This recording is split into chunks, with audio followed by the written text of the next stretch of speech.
Halo guys, jadi di video kali ini gue akan membahas sesuatu yang udah lama di request dari pertama kali gue nge-youtube. So, I hope you enjoy this.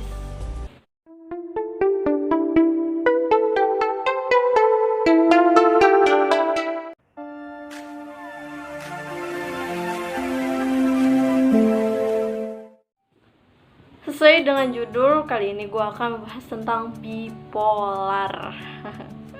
Gue nggak tahu kenapa orang-orang pada nge-request ini, tapi oke lah. Jadi teman-teman, sebenarnya bipolar itu adalah perubahan suasana hati atau mood yang biasa kita bilang mood ya, yang ekstrim banget gitu. Jadi mood swingnya benar-benar terjadi. Kayak misalnya saat ini, hari ini dia ngerasa kayak seneng banget, pokoknya dia bahagianya dia banyak cerita tentang ini dan itu, tapi di kemudiannya dia nangis, depresi, dia nggak mau makan, dia nggak mau melakukan apapun selain tidur. Jadi kayak gitu, orang-orang bipolar tuh kayak gitu. Tapi sebenarnya bipolar ini perlu penelitian khusus ya, karena bisa juga cuma sebatas stres biasa atau depresi biasa juga. Makanya kalian gak bisa menjudge diri kalian sendiri kalau misalnya lagi ngerasa stres gitu, tiba-tiba kalian mikir wah kayaknya gue bipolar nih. Gak bisa juga kayak gitu. Malah secara medis, untuk menentukan kita bipolar atau enggak, kita harus mendatangkan tiga orang-orang profesional, yang misalnya psikolog, psikiater, dan psikoterapi kayak gitu. Dalam bipolar sendiri ada 2 episode. Udah kayak drakor aja ada episode pertama sih. Pertama adalah episode mania, dimana si pengidap bipolar ini ada di masa dia kayak tadi sangat bahagia. Dia kayak apa ya, melakukan apapun lah, dia nggak pernah ngerasa capek, dan dia terus-terusan ngomong tanpa henti, ngomong apapun yang bisa dia bicarakan, dan dia selalu menganggap bahwa yang dia bicarakan itu benar dan yang orang lain bicarakan itu salah. Terus juga ya tadi dia bisa melakukan apapun sampai malam, sampai nggak tidur juga it's okay. Mereka merasa nggak apa-apa, mereka merasa baik-baik aja. Untuk si pengidap bipolar yang berada dalam episode mania, orangnya seperti itu. Kayak contohnya, dia punya banyak uang, terus dihabiskan dalam sehari itu gitu.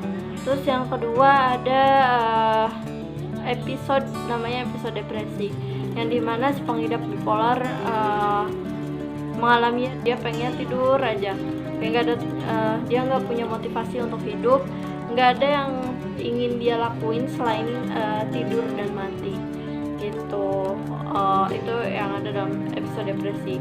Dan bukan berarti satu pengidap satu episode, enggak, tapi satu pengidap bisa dalam dua episode ini.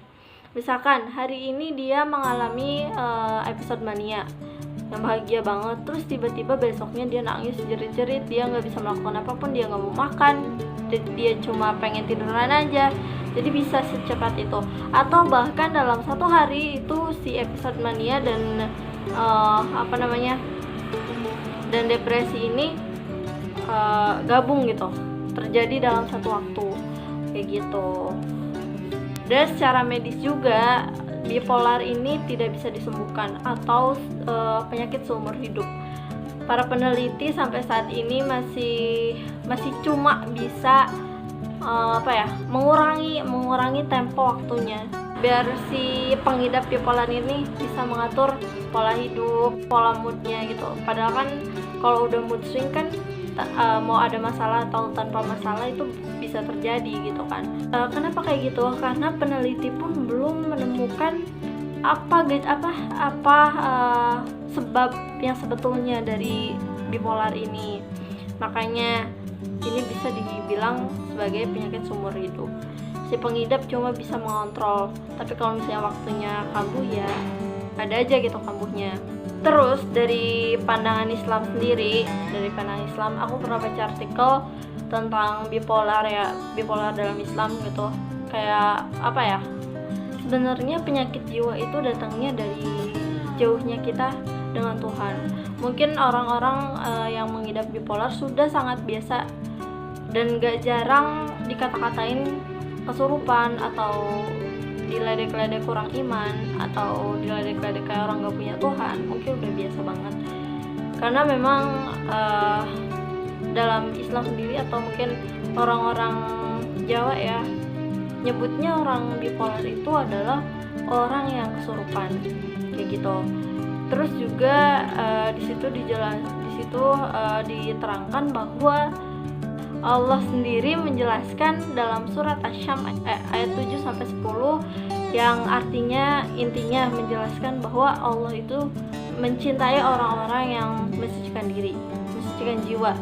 Nah, maksudnya tuh orang-orang yang mensucikan jiwa itu adalah orang yang jauh dari dengki, orang yang jauh dari dendam, orang yang jauh dari prasangka buruk kayak gitu. Jadi Allah tuh mencintai orang-orang yang seperti itu. Terus juga dijelaskan lagi bahwa Allah menerangkan pula dalam surat Al-Hadid ayat 23 bahwa Allah membenci orang-orang yang berduka secara berlebihan dan bergembira secara berlebihan. Padahal mungkin ya kalau yang mengalami di bipolar sendiri mau datangnya masalah atau tanpa masalah, kalau misalnya lagi ada pikiran gitu, pasti langsung kayak mood swingnya tuh benar-benar terjadi banget gitu loh. Tapi yang bisa kita pahami, mau dari pandangan manapun, still orang yang punya mental illness itu mereka tetap butuh yang namanya support mental health. Bukan malah kita jauhi, bukan malah kita bully. Mereka butuh support sosial untuk mendukung kehidupan mereka. Kita nggak bisa menjudge salah orang-orang yang punya bipolar, misalkan menjudge kalau misalnya mereka punya kesabaran yang minim atau iman yang minim atau hal-hal yang lainnya sebagainya. Kita nggak bisa menjudge itu. Kita juga nggak bisa menjauhi orang-orang yang bipolar karena mungkin kita ngerasa ribet temenan dengan orang kayak gitu atau gimana. Kita nggak boleh kayak gitu. Setidaknya dipikir secara manusiawi, kita saling membantu, kita saling mencintai. Yang aku lihat dari penderita bipolar, beberapa kali mendengar cerita juga, ternyata yang bikin aku tersanjung tuh ternyata penderita pengidap bipolar itu mereka lebih mengenal dan lebih bisa melindungi dirinya dari sosial. Kayak misalnya mereka butuh apa, mereka maunya seperti apa, mereka inginnya berteman dengan orang yang bagaimana, itu mereka lebih tahu gitu. Mereka nggak asal temenan.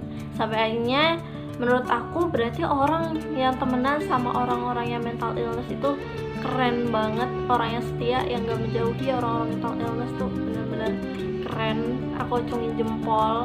Dan terus juga orang yang punya mental illness tuh lebih bisa berjuang untuk hidup dengan kekurangannya.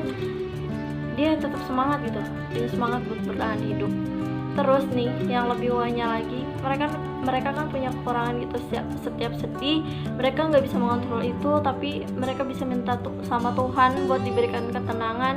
Dan ketika Tuhan memberikan ketenangan, akhirnya mereka merasakan itu dan rasanya luar biasa sekali untuk mereka kan. Belum tentu orang normal bisa merasakan kenikmatan yang sama, ya kan? Seperti itu. Untuk para penderita bipolar, kalian nggak perlu menggubris omongan-omongan orang yang ngata-ngatain kalian kesurupan atau kurang iman, tapi tetap berusaha untuk lebih dekat sama Allah itu harus. Why not? It's lucky for you, right? Dengan kekurangan kamu bisa lebih dekat dengan Tuhan. Belum tentu orang-orang normal bisa melakukan itu. Kamu bertahan sampai sekarang dengan kekurangan kamu itu udah sangat-sangat hebat. Nggak semua orang bisa kayak kamu. Dan untuk orang-orang normal, yuk kita bantu orang-orang yang punya mental illness buat keluar dari masalah itu. Kita dukung kehidupan mereka. Kita sama-sama bantu sama manusia. Oke, mungkin segitu aja video dari aku kali ini. Thank you for watching, semoga bermanfaat. Sekali lagi, atau setiap di akhir video deh selama masa karantina, I'll say semangat, stay at home, terus produktif. Dadah.